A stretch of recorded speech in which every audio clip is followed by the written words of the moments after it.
So, let me tell you the story behind MB, or the Magnificent Beast, Patchwork Dromedary quilt. Because I think the most important thing about this quilt is that it brings me so much joy. Partly because look at it. It's a happy guy. It cheers me up. I usually put it somewhere in a chair, and it looks very happy always. And also its shape, see, it fits exactly. It fits exactly to half. So it's like having a boyfriend when you don't have a boyfriend. Yeah, it's a very lovely toy, I think. And what I like about it as well is because it's made from scraps, and as a sustainable quilter, that's always an important part, of course. But it's also made from scraps when I was in Kenya. Like, these are fabrics I got from Kenya. Partly kitenge fabric, which is the name for the beautiful fabrics you also see people walking in dresses, like the dress I'm wearing actually.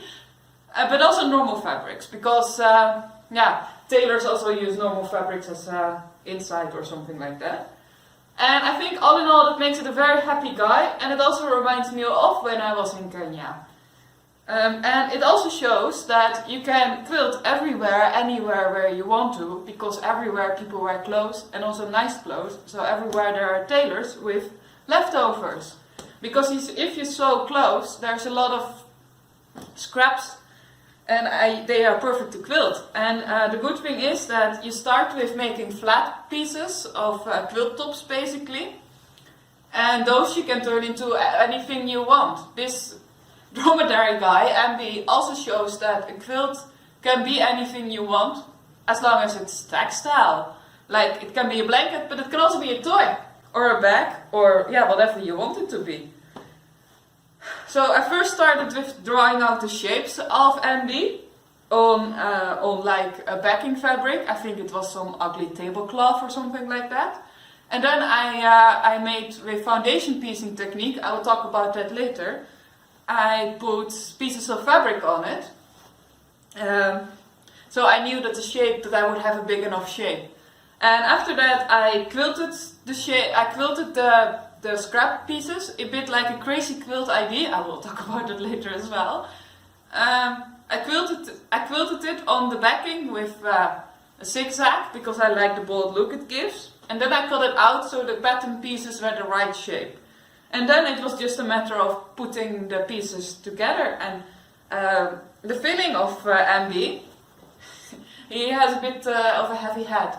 The filling of MB also is made from scraps, because like even as a quilter you have some thread ends and seam ends and stuff like that, and usually I put them in toys and pillows and stuff like that as a filling. See how comfortable he is, especially the head, it's such a nice place to lay on.